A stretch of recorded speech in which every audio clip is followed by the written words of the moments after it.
I love sniping. Honestly, it's one of the main things which keeps me coming back to play Destiny day after day. Of course, like many PvP players who also enjoy sniping, I tend to use a hand cannon as the primary weapon of choice to pair with my sniper. But lately, I've been trying to branch out a bit more and experiment with some different playstyles.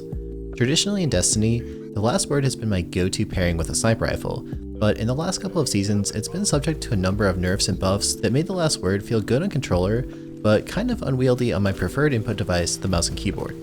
Additionally, one of my current favorite sniper rifles is the Eye of Soul, which occupies the kinetic slot, and that means that the last word and the Dead Man's Tale are out of the picture, so I needed to find a primary weapon that I enjoyed in the energy slot. Submachine guns are a natural choice, and I've had a lot of fun with the Shayura's Wrath from Trials, but there's a special little gun that I discovered a newfound love for recently while creating my auto rifle tier list. So without further ado, say hello to my little friend, the Tommy's Matchbook, an S tier 720 RPM exotic auto rifle in the energy slot. Before I start with the review, and trust me, I've got a lot to say about this little Tommy gun, let me remind you that you can actually purchase Tommy's Matchbook from the Monument to Lost Light at the tower in case you don't have one yet. I'll be honest with you, I wasn't really a big fan of Tommy's until recently. At face value, it seemed like just another rapid-fire auto rifle with decent stats, an oddly large magazine size, and the same old problems of all other auto rifles. It has poor range, it can't peek shot well from behind cover, and because of this, it gets easily outdueled by a hand cannon. Admittedly, I knew my bakery brother Pattycakes enjoyed the Tommy's Matchbook quite a bit, but I thought perhaps it was just another case of a really talented YouTuber making a mediocre weapon look better than it really is. However, after spending quite a bit of time with Tommy's, this couldn't really be further from the truth. In today's video, I'll explain to you the ins and outs of the Tommy's Matchbook and also give you some tips on how to use it most effectively. Hopefully, you'll be able to understand why the Tommy's Matchbook is a really interesting choice in the current meta that opens up some cool playstyles. Speaking of sniping, this video is sponsored by a new sniping mobile game of sorts, Hunting Clash. Honestly, I'm usually not much of a mobile game player. I prefer to spend my gaming time on PC with a mouse and keyboard.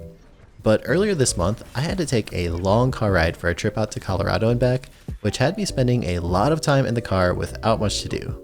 So I decided to check out a few mobile games, and the one I ended up spending the most time with was Hunting Clash. This is a free-to-play hunting game for both iOS and Android. Basically, you hunt for various animals located across the world. Now, I'm not saying this is exactly Kovacs Aim Trainer or anything like that, but you do use an on-screen joystick to aim where you can shoot with a variety of weapons like sniper rifles and bows, as well as some cool gear upgrades. There's over 100 different animals to hunt for, and what I thought was actually pretty cool was the PvP mode, where you race to have the best hunting results against another player in real time. It's a pretty cool concept for a mobile game like this that I hadn't seen myself. Every week there are new events and adventures to check out that keep things interesting and fresh. I'll be honest, this probably isn't exactly a Game of the Year candidate or anything like that, but if you're looking for something fun to mess around with while you have some free time on your hands and you're away from your normal console or PC, you might really enjoy checking it out. There's a link in the description to download, and if you use my link, it helps the developers know that you came from my channel, which I do appreciate. Thanks again to Hunting Clash for sponsoring this video, and now let's get back to the Tommy's Matchbook. So as I said, Tommy's is a rapid-fire auto rifle. This means that it operates in the close to medium ranges and starts to experience damage drop-off around 25 meters. For context, most SMGs start to feel damage drop-off somewhere around 20 to 22 meters, and god rolls on the Multi-Mach and Shayura's Wrath can reach up to 25 or even 28 meters. Sidearms don't really come close here since their range is generally closer to about 18 or less. Obviously, high-range hand cannons, pulse rifles, and scout rifles will significantly outrange any rapid-fire autos. In return for their weakness in the range department, the rapid-fire autos offer a lot of leniency and a great optimal and body shot time to kill of 0.77 seconds and 1.17 seconds respectively.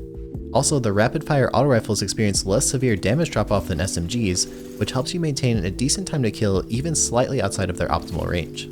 Tommy's though has an additional edge over most other auto rifles since it comes with an absolutely massive 100 bullet magazine. This allows you to potentially secure multiple kills before needing to reload. In the past, I pretty much stopped right there and concluded that Tommy's was a decent auto rifle but got outclassed by the more meta picks. After all, an auto rifle needs a continuous stream of bullets to kill your opponent, while a hand cannon can easily avoid that since a hand cannon can deal those huge chunks of damage while only momentarily being exposed to danger thanks to the mechanics of peek shooting. But then I realized that Tommy's exotic perk and hidden perk are actually the secret sauce behind this weapon, and I hadn't really been maxing out its potential. Understanding what makes Tommy's Matchbook special is the key to effectively wielding it. The exotic perk activates after about 1 to 1.5 seconds of sustained fire. It burns the user while increasing Tommy's damage output. The burn will damage you until you reach red bar health. At that point, the exotic catalyst kicks in, and it will give you crazy health regeneration on that last little bit of your health bar.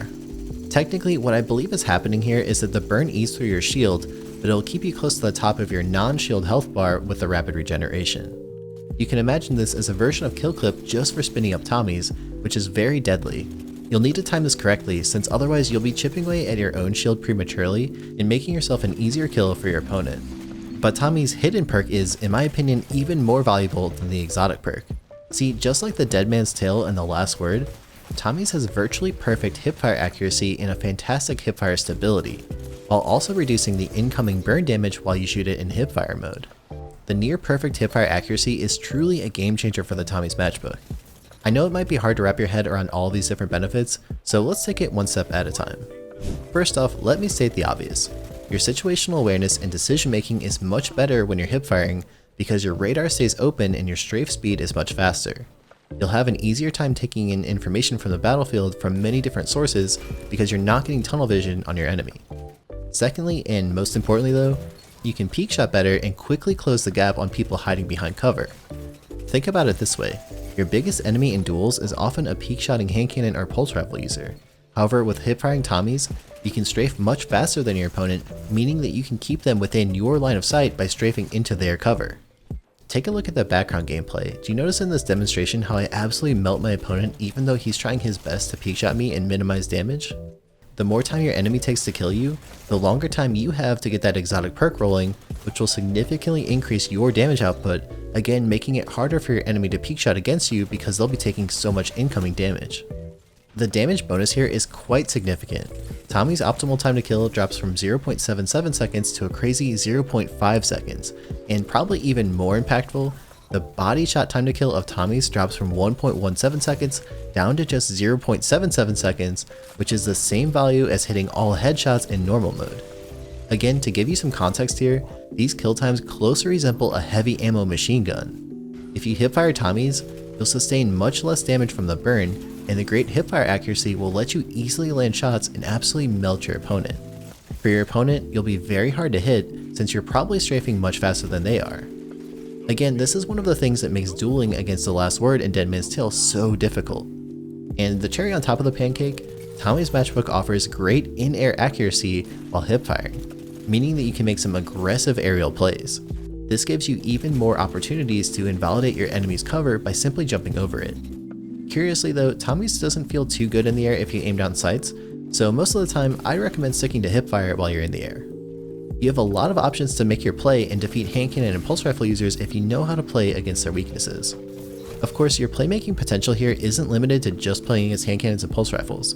The improved strafing speed will give you a very easy time to backpedal against shotgun rushers while you're melting them, and this is especially true with the recent shotgun nerfs, which gives you a little bit more breathing room. In a similar way, you can easily shoulder peek fusion rifles to bait out their shots, since your strafe speed and hipfire is just so fast. Even the Dead Man's Tale, as busted as it still is on mouse and keyboard, can still be challenged by Tommy's if you're within the effective range. If you time the exotic overheat perk just right, you'll enter the duel with a body shot time to kill which is significantly faster than the DMT's optimal time to kill. Although you do need to be careful because burning down your own shield too far can turn DMT from a 3-tap into a 2-tap against you. In testing, we found that it was still a 3-tap most of the time if you were damaged by only 2 ticks of the burn, but if a 3rd tick hits, DMT can kill with 2 headshots depending on the resilience level.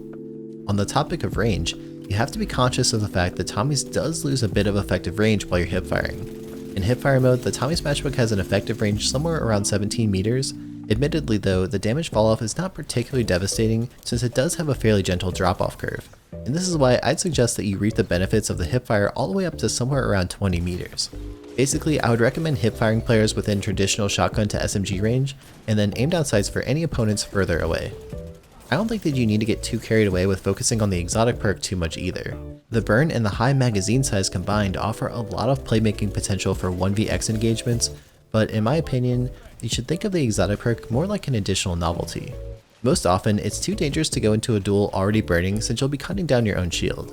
You want the burn to start right when you're about to melt the second player, or when you're just barely losing the duel in a 1v1 and you need a bit of extra firepower to finish off the kill. Really, if you get the timing down, this gun just shreds opponents and makes winning 1v2 fights so doable. The extra outgoing damage helps you to melt the second player, while the improved regen will keep you towards the top of your red bar health. Of course, if you time it perfectly, you can go into your initial duel burning and absolutely shred your opponent. This is risky though because your opponent might hesitate, which puts you in a weird spot, but it certainly offers a lot of room for personal skill growth and experimentation while you're making plays. This is yet another thing that I love about Tommy's. It gives you just so many options, and it's up to you to figure out the most effective way to use it in a given situation. It's especially nice that this skill doesn't really feel wasted or unnecessary, since the benefits are quite tangible and strong. I can directly transfer improvements felt in my tracking game from programs like Kovacs or AimLab to hip-firing the Tommy's Matchbook in Destiny 2. There's no weird zoom modifier, no awkward sight aesthetic, just raw aiming skill put to the test. As I said in the intro, the Tommy's Matchbook is a match made in heaven with any kinetic sniper. Particularly the Eye of Soul, Long Shadow, Succession, Bite of the Fox, or even the Supremacy are excellent choices. The Tommy's Matchbook does have a lot of trouble when trying to compete at its extended ranges, so a sniper rifle excellently caters to the weaknesses of the Matchbook. On the flip side, this gun supports your sniper rifle in close to medium ranges, where a sniper can often feel the hardest to use. If you land a body shot with an adaptive or aggressive sniper, you'll be able to quickly clean up the kill with Tommy's. Remember that even though you might be slightly outside of Tommy's optimal range, the 720 autos have decent hit registration even a bit further out. Really, there's no subclass that necessarily synergizes the best with Tommy's. You can use the Lion Rampants on a Titan, even though they're kinda overkill for Tommy since you already have the accurate in-air hipfire. Path of the Burning Steps is a fantastic choice because you can combo the Firewalker damage boost with Tommy's overheat damage to make it incredibly lethal. The Actium War Rig on Titan is also an interesting choice because you can basically keep shooting forever until you eventually run out of bullets. I personally found the most synergistic hunter setup to be pairing Tommy's with the Bottom Tree Arc Strider and the Wormhouse Crown. The perk Combat Meditation gives your abilities back much faster when you're wounded. The Wormhouse Crown gives you a small health bump whenever you dodge, which can get you out of some really sticky situations. Together with the damage resistance during dodge on the Bottom Tree Arc Strider, it's an excellent pairing with the Tommy's Matchbook to stay alive. If you are using a sniper with Tommy's, the Spectral Blade Hunter works really well since you can get free wall hacks anytime you crouch before landing a sniper headshot. And of course, you can also use Tommy's on the Revenant Hunter. With a Whisper of Chains, you can partially make up for the burn damage thanks to the extra damage resist, which allows you to exploit the Tommy's exotic perk even more. Warlocks can enjoy a lot of aerial play with Top Tree Dawnblade and the great hipfire in-air accuracy. Also, Tommy's can beautifully synergize with the Bottom Tree Voidwalker, the Devour Lock. The fast time to kill from burning combines really nicely with the health regeneration on kill from Devour. Though to be honest, your imagination is really your only limitation here. Tommy's is an excellent pairing with any sniper rifle for basically any subclass. On the closer range maps, you might be able to get away with Tommy's and a shotgun, but I don't really think it's the best way to run Tommy's. I also think there's better candidates out there to be paired with a kinetic grenade launcher, so I don't really think Tommy's is the right answer in that case either. You're probably better off with something like a kill clip Shayra's Wrath to take advantage of the damage boost after an easy kill. Let me know what you think of the Tommy's Matchbook in the comments. I'm really curious to hear from you. This is a gun that surprised me when I started trying it out. Also, be sure to subscribe if you haven't yet so you don't miss my next weapon review. Once again, I want to thank Hunting Clash for sponsoring this video. If you're interested to check out that game, there's a link to download it in the description. And if you do want to see more about arguably the best shotgun in the game right now, I recently did a full review of the Reese Walker shotgun from the Iron Banner. It's the video on the top right of your screen and also linked in the description.